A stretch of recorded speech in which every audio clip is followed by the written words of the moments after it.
Hello दोस्तों, तो स्वागत है तमारो अमारी गुजराती कुकिंग चैनल में।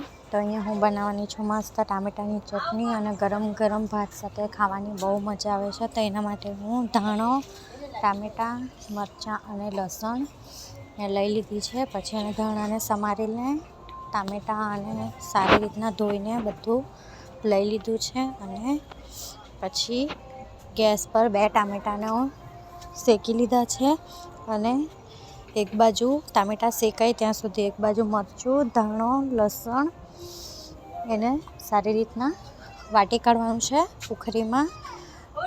थोड़ुं अड़कचडुं वाटवानुं, पछी टामेटा साथे पाछुं सारी रीतना वाटवानुं। तो गैस पर अहींया 2 टामेटाने मैं शेकी लीधा छे अने पछी मैं एने छोलीने थोड़ा नाना नाना कट करी लीधा छे। कट करीने पछी उखरीमां मैं धाणो, मरचुं, लसण साथे अंदर नाखी मीठुं नाखीने सारी रीतना वाटी लीधुं छे। बो झीणुं पण नहीं वाटवानुं, थोड़ा टामेटा आखा आखा राखवाना छे, बो झीणा वाटवाना नहीं। थोड़ी चटनीने आखी आखी रवा देवानी छे।